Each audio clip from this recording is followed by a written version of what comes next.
Être rentable en trading avec seulement 35% de trades gagnants, c'est-à-dire 65% de trades perdants, est-ce que c'est possible? Eh bien, je vous le dis tout de suite, oui, et c'est ce qu'on va voir dans cette vidéo. C'est parti!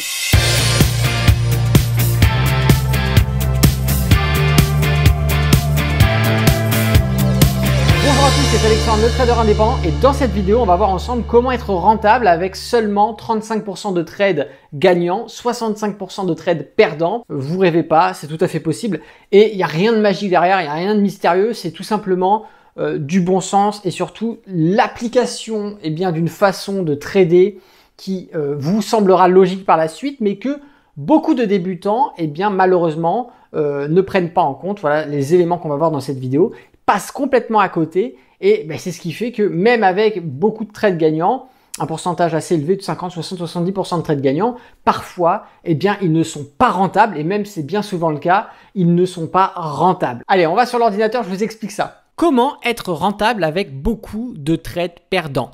Cette question est intéressante parce que la réponse va vous permettre d'apprendre beaucoup de choses et surtout d'apprendre à gérer votre risque, vos gains et du coup votre rentabilité.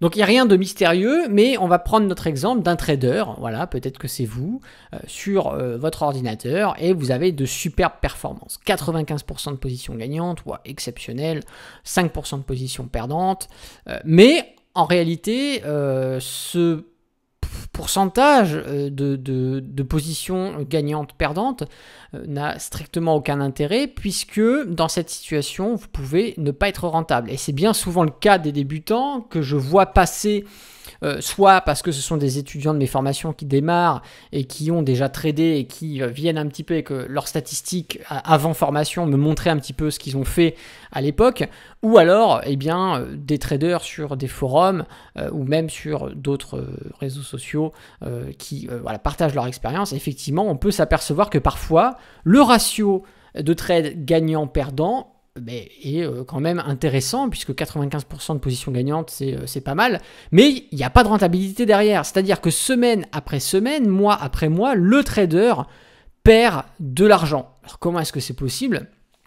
Tout simplement, je vais vous expliquer ça juste après.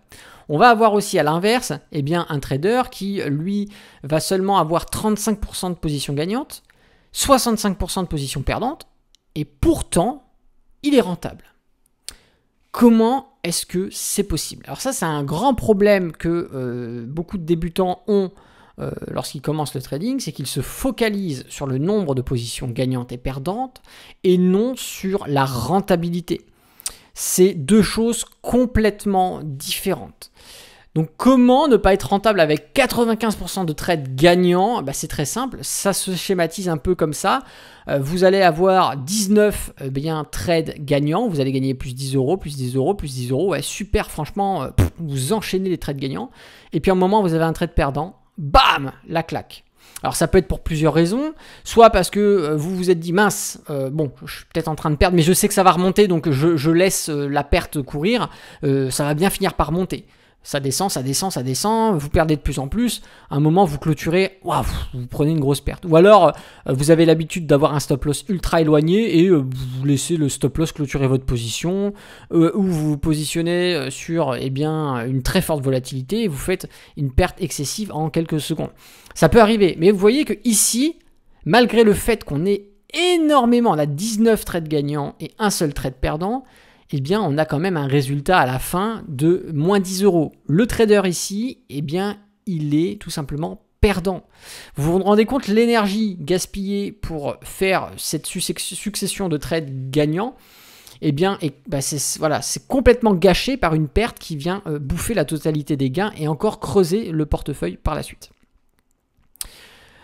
Donc ça se schématise bien souvent comme ça, vous avez votre graphique, à un moment vous vous dites « Ah super, il y a un point d'entrée, j'achète ici sur cette bougie, sur la clôture, pourquoi pas ». Je mets mon stop loss quelque part par là parce que j'ai envie quand même de me dire de laisser un peu fluctuer les cours quand même parce que je sais que ça va monter un peu plus haut et je vais mettre mon take profit ici. J'ai un take profit très serré, un stop loss très éloigné et voilà ce qui se passe. Bon, effectivement, vous voyez, à un moment, on a la bougie qui descend, mais vu qu'on a le stop loss très loin, le stop loss n'est pas déclenché, on n'encaisse pas de perte, et là, ça remonte. Ah, on le savait que ça allait remonter. Et on encaisse le profit, on encaisse le gain. Alors là, effectivement, bon, on fait un gain. Mais vous vous rendez compte? Regardez la taille, la distance du take profit par rapport au stop loss. On se permet de perdre énormément ici sur ce trade pour gagner des clopinettes. Donc ça, ce n'est pas du tout une bonne façon de faire. Et malheureusement, eh bien, la grande majorité des débutants en trading, et bien souvent ceux qui ne suivent pas de formation, se retrouvent dans ce genre de situation. On met un stop loss très loin parce qu'on se dit oui mais bon, tant que le stop loss n'est pas touché, je ne perds pas. Le problème est que vous creusez la perte et c'est comme ça que vous faites des bêtises. Donc il faut absolument ne pas du tout intervenir de cette façon. Après, je vais pas trop m'étaler là-dessus, mais le stop loss n'est pas obligatoirement le stop loss en lui-même, ça peut être aussi la coupure anticipée du trader lui-même. Quand on fait du scalping ou de l'intraday, qu'on est devant les graphiques, effectivement, on sécurise ses positions avec des stop loss, mais bien souvent, on coupe par anticipation. Et donc, effectivement, on peut couper par anticipation dans ce scénario, mais ça, c'est quand on est un peu plus expérimenté. Mais quand on débute, la majorité des traders se retrouvent dans ce genre de situation et ont plus de pertes que de profits. Ce qui se passe aussi maintenant, donc là on a vu le cas où, dans notre exemple précédent ici, on est d'accord, voilà, hop, on gagne. Et ce qui fait que quand on perd, regardez ce qui se passe. On a notre graphique, on a un super point d'entrée, on se dit super, je vais acheter ici, je suis sûr que je vais gagner. Bon, je vais mettre mon stop loss très loin au cas où on soit déclenché par des faux mouvements, mais je sais qu'on va gagner. Et je mets mon take profit très court parce que dès qu'on est dessus, je veux que ça clôture, je veux encaisser le petit gain. Oh merde! Ah putain! Ah, je l'ai pas vu venir celui-là. Ah merde, bah ouais, j'ai l'air d'un con. Pourquoi? Mais parce qu'ici, regardez ce qui se passe. C'est que non seulement on a perdu ce qu'on a gagné tout à l'heure, mais en plus, on a fait une grosse perte supplémentaire. Et pour couvrir cette perte, c'est-à-dire pour regagner ce qu'on a perdu, il va peut-être falloir qu'on fasse 5 trades gagnants consécutifs, 6, voire 10, peut-être 20. Ça dépend effectivement de la perte que vous allez encaisser ici. C'est pas normal de se retrouver dans une situation où il va falloir vous faire 5, 10, 15, voire 20 trades gagnants pour pouvoir absorber la perte que vous avez faite sur un seul trade. Ça, c'est un scénario de trader, ce que j'appelle un trader débile, un trader fou, celui qui fait n'importe quoi et qui perd de l'argent en bourse. Et puis qu'après, c'est cette même personne qui va râler et dire que c'est impossible de gagner en bourse. Non, vous faites n'importe quoi. Maintenant, comment être rentable avec 35% de trades gagnants? Eh bien, schématiquement, ça va ressembler à ça. On va avoir un trader qui va faire une succession de trades, un trade gagnant, un trade perdant, un trade gagnant, 3 trades perdants. Vous voyez, on a 1, 2, 3, 4, 5, 6, 7. On a 7 trades, 4, 5, 6, 7, 7 trades gagnants, d'accord? Et tout le reste des trades perdants. C'est énorme, c'est-à-dire qu'on a 13 trades perdants. Malgré ça, le résultat ici est de 80 €. Alors oui, il y a du trade. Oui, c'est long, c'est du travail, mais la rentabilité est là. On ne fait pas des coups, on n'est pas joueur de poker, on est stratège. On rentre sur des moments bien particuliers, on gère sa position avec un certain money management, un certain placement de take profit et de stop loss, et c'est ce qui nous permet, avec seulement 35% de trades gagnants, d'être rentable. Imaginez le trader ici. Maintenant que même en n'ayant que 35% de trades gagnants, qu'est-ce qu'il va faire? Maintenant, il va essayer de se concentrer à augmenter le pourcentage de trades gagnants. En gagnant seulement à 35% ici, il arrive à être rentable. Imaginez si en gardant la même stratégie, la même façon de faire, il arrive à passer à 50% ou 60% de trades gagnants. Eh bien, ce sera un trader qui, dans quelques années, aura multiplié par tant son portefeuille. Voilà, carrément. Donc, schématiquement, sur un graphique, ça va ressembler à ça. On a une position... On décide de rentrer à l'achat parce que votre stratégie, voilà, la stratégie nous donne un point d'entrée. On met un stop loss. Par contre, l'objectif, où est-ce qu'il va se trouver? Eh bien, pour pouvoir être rentable avec 35% de trades gagnants, il faut au moins que l'objectif soit à 3 fois la distance du stop loss. 1, 2, 3.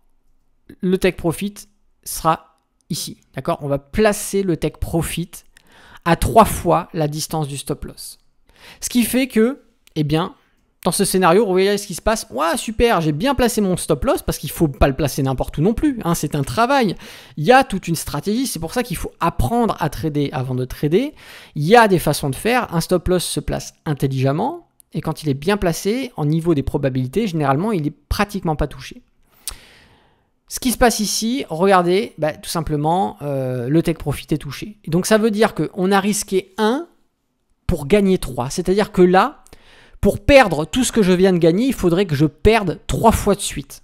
Là, je viens de faire un gain. Il faudrait que je perde 3 fois de suite pour perdre ce que je viens de gagner ici sur ce trade. Est-ce que vous vous rendez compte déjà de la sécurité et de la sérénité, de la psychologie du trader? Ici, le trader qui trade de cette façon, il sait que de toute façon, il peut perdre 3 fois de suite.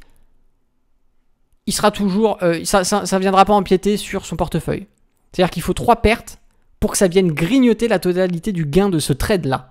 Donc c'est quand même assez intéressant. On va reprendre position, d'accord. On va acheter, on place le stop loss ici, le take profit à 3 fois la distance. Ah merde! Ah bah bon, c'est comme ça, c'est le trading, on ne gagne pas à tous les coups.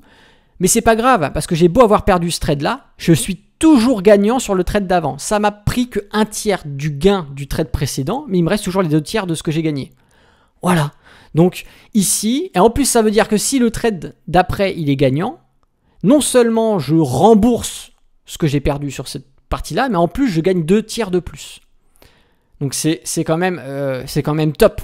Ici, on a une façon de gérer son trade qui va vous permettre, si vous le mettez en application, eh bien d'obtenir une rentabilité malgré un ratio de gain-perte en dessous des 50%. Et on peut même être rentable avec 20%, 15% de trades gagnants. Il suffira d'augmenter eh bien, notre ratio gain-perte. Hein. Ici, le risque, on sera à du 1 pour 5, 1 pour 6, 1 pour 8, pourquoi pas. Ça va nous permettre d'augmenter eh bien, la rentabilité malgré le fait de ne pas avoir beaucoup de trades gagnants. Alors maintenant, pour que cela fonctionne, il faut bien évidemment que votre stop loss vous fasse perdre, peu importe où il est placé, toujours le même montant. Et ça va être votre travail de trader, de savoir calculer la taille de la position idéale pour que votre stop loss, qu'il soit placé à 10 points, qu'il soit placé à 50 points, eh bien qu'il vous fasse perdre le même montant. Ça, c'est le travail du portefeuille, c'est votre travail de trader. C'est sûr que si vous prenez toujours le même montant de position, mais que le stop loss est positionné à des endroits différents, le montant de perte ne sera pas identique. Donc il faut impérativement ici, pour que cela fonctionne, que le stop loss, à chaque fois qu'il soit touché, vous fasse perdre toujours le même montant, soit parce que vous travaillez eh bien, la taille de la position pour adapter la perte du stop loss, soit parce que vous avez une stratégie, pourquoi pas en scalping, avec des montants fixes. Et dans ces cas-là, voilà, ça va dépendre de votre stratégie. Alors, je vous encourage grandement à respecter ce ratio de gain-risque sur chacune des positions en réglant correctement votre take profit, votre stop loss.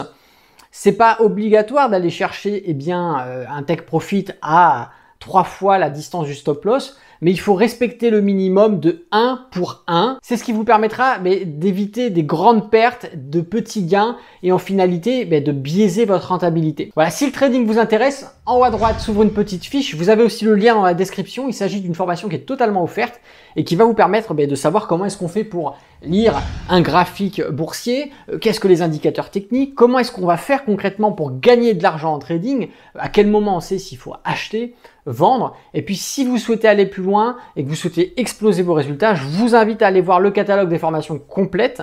Ça va vous permettre d'obtenir un cours avec des modules à suivre dans l'ordre afin d'obtenir et d'atteindre des objectifs qui sont au-delà de ce que vous pourriez avoir si vous étiez seul de votre côté et vous appreniez par vous-même. Voilà, si la vidéo vous a plu, je vous invite à mettre un petit pouce. Si vous n'êtes pas encore abonné à la chaîne YouTube, eh bien abonnez-vous. Et puis si vous avez une question, un commentaire, une suggestion, je vous laisse le faire dans les commentaires sous cette vidéo. C'était Alexandre, le trader indépendant. Moi, je vous dis à bientôt pour une prochaine vidéo. Et d'ici là, tradez bien sur les marchés financiers. Ciao!